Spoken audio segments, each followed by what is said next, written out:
La educación en sí misma es un tema del todo complejo. ¿Por qué? Porque lo que está en juego es la persona. Y la persona es lo más sagrado, lo más grande que tenemos. Es para lo que trabajamos. Por la persona humana pensó Dios un proyecto de amor y también por eso vino Cristo al mundo. Lo cual significa que de verdad es un tema del todo significativo. Dice Platón, la educación es la formación que desde la niñez dirige al hombre hacia la virtud. Cuando no se genera virtud, no hay educación, no está carente la educación, pero siempre nos preguntamos, ¿y dónde quedó la virtud? Y por eso dice Platón, es encaminar hacia la virtud, infundiéndole deseo e ilusión de llegar a ser un ciudadano perfecto y cabal. El señor rector también ya decía esta parte, cómo la universidad no puede contentarse con decir voy a formar técnicos, voy a formar especialistas en ciertas ramas y en ciertas áreas.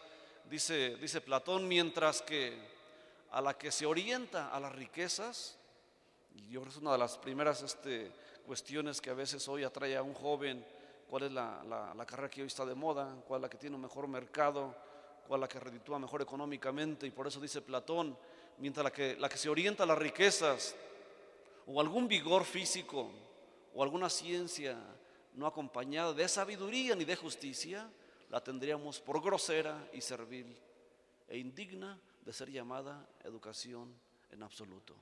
¿Cómo educar a los anónimos en un pueblo sin fronteras? Eso implica, desde luego, retos muy particulares. Pongo aquí dos de manera muy especial.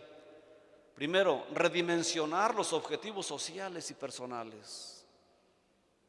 Quiero llegar hasta Japón, quiero llegar hasta África, quiero llegar a muchos lugares a través de las redes sociales, pero en realidad, ¿hasta dónde logro como persona tener una incidencia y una ubicación como persona? De tal manera que de repente a lo mejor mis fronteras geográficas son muy altas, pero mis dimensiones personales reales, ¿hasta dónde están? ¿Hasta dónde se vuelven concretas?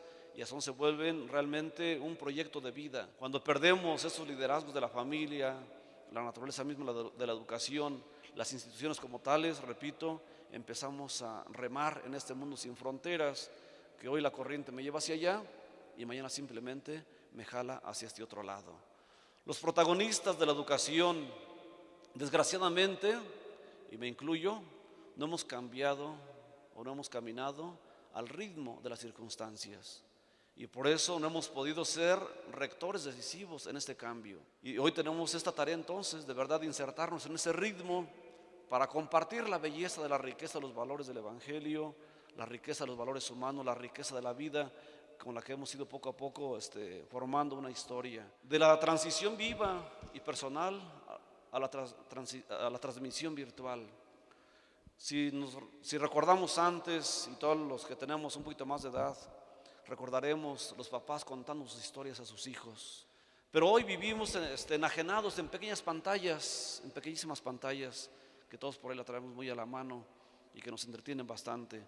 Y pantallitas que no necesariamente quiere decir mucha sustancia, ¿no? Y acusamos pecados en todos los niveles, no nada más los jóvenes, también los maestros y también los sacerdotes. La informática no solo transformó la tecnología, sino que modificó sustancialmente la comunicación humana, la convivencia y los paradigmas mentales. No solo se alteró la velocidad en el procedimiento y almacenamiento de la información, sino que alteró la forma de pensar. Si no personalizamos el fenómeno de la globalización, entonces dejamos de vivir y entonces solamente empezamos a sobrevivir. La globalización es un fenómeno, trae muchas cosas muy buenas, muy ventajosas, pero hay que personalizarla. Y si no la personalizo, repito, dejo de vivir y empiezo simplemente a sobrevivir. Vive, quien no la personaliza, vive para pagar créditos, para igualar estereotipos, para cumplir metas materiales. Y eso significa no vivir, porque repito, nos estamos despersonalizando. Simplemente sobrevivimos y trabajamos para estos estereotipos, para esos modelos de vida, para esos propósitos. ¿La crisis educativa es causa de deterioro social o al revés? Una pregunta difícil. Hoy se promueve la cultura del descarte, dice el Papa. Vivimos la globalización de la indiferencia. Ante este panorama humano hay esa cuestión difícil. ¿La crisis social contaminó la educación o estamos siendo educados para fomentar esta cultura deshumanizante? Hoy hablamos de empresas socialmente responsables y qué importante que tengamos esta connotación a las empresas socialmente responsables. Y socialmente responsable significa una pradera ahí de área verde para que se vea que somos parte de la ecología. Pone igual la reducción de contaminantes y 2, 3 cosas que hoy nos califican o califican a las empresas para saber que son empresas socialmente responsables. Responsable es que veas a las personas y que busques una oportunidad de verdad a la altura de cada persona y con la idea de promoverla, de engrandecerla. Pero eso hay que ponérselos a los jóvenes desde la universidad. Ese pensar, ese valorar, tiene que ser de verdad desde la universidad.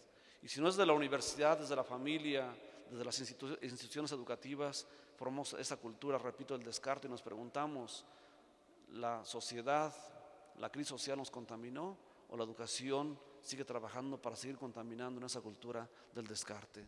El amor había sido un ingrediente y el motor en el desarrollo humano, porque el amor siempre personaliza, porque el amor genera el encuentro, porque el amor te hace salir de tu centro para ir al centro del otro, porque el amor de verdad te hace romper los egoísmos.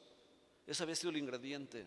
Por hoy las nuevas herramientas de comunicación nos despersonalizan, nos hacen entrar en la aldea global, nos quitan el rostro y relativizan los objetivos fundamentales de la vida humana. Y si no estamos ejercitados en la virtud, en la responsabilidad, no van a responder a las tareas. La universidad entrega un certificado, entrega un título. El joven que dice soy licenciado en tal cosa, tiene una licencia de parte de la universidad, como una institución acreditada, de decirle tienes la capacidad, te la entrego. Tienen la capacidad, están entrenados para mantenerse en esa virtud y responder a esa tarea que se les encomienda y que es sagrada frente al mundo. Hay la incapacidad de hacernos responsables del otro, y por eso el Papa hablaba de lo caduco, hablaba de lo inmediato, hablaba el Papa de lo que el día de hoy es y mañana no es, pero hacerte responsable del otro. ¿Qué hacer entre todo esto? Primero, que la situación no nos derrumbe, por eso estamos aquí.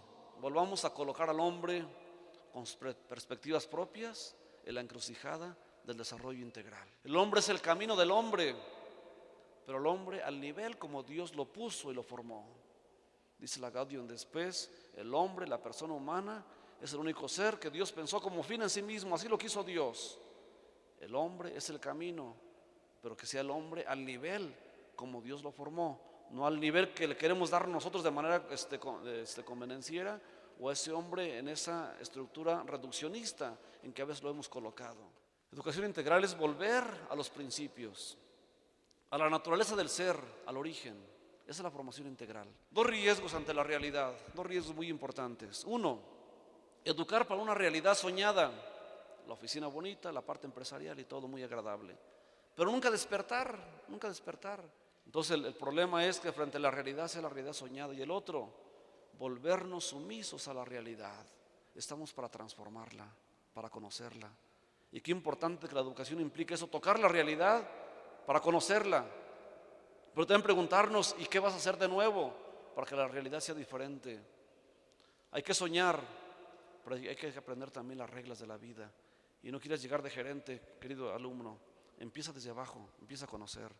Educación integral, un reto para la universidad. Necesitamos credibilidad. El encuentro entre la fe, la razón y la ciencia pueden ofrecer la credibilidad que el mundo tanto necesita, pero requerimos las 3 cosas: rigor científico, capacidad de argumentación y desde luego las bases importantes que da la ciencia. Ayudemos a que el ser humano vuelva a pensar de verdad, en serio. Toquemos la realidad. La universidad puede llegar a las familias, a las colonias, a las empresas. Imagina, yo siempre digo, en ciudades como Morelia, como Celaya, como Querétaro, si cada universidad asumiera la responsabilidad de ayudar a una colonia pobre, y no digo materialmente, a cambiarle su mentalidad, a darles visión, a enamorarlos de la vida, a cambiarle su perspectiva, cambiaban las ciudades. Dice el Papa el día de ayer, lo esencial de la vida universitaria estriba en el estudio, en la fatiga, en la paciencia del pensar que revela una atención del ser humano hacia la verdad, el bien y la belleza. Son los trascendentales que no podemos descuidar.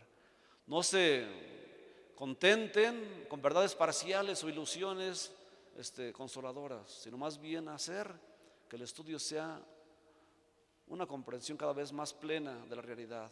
Para ello son necesarias la humildad de la escucha y la amplitud de la mirada.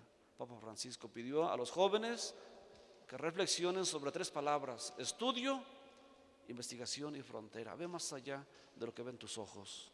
Conclusión: nuestra tarea, sin descanso y con todos los medios, hacer posible que la persona vuelva a ser siempre el fin y jamás el medio, como decía Emmanuel Kant y como lo repitió muchísimas veces Juan Pablo II.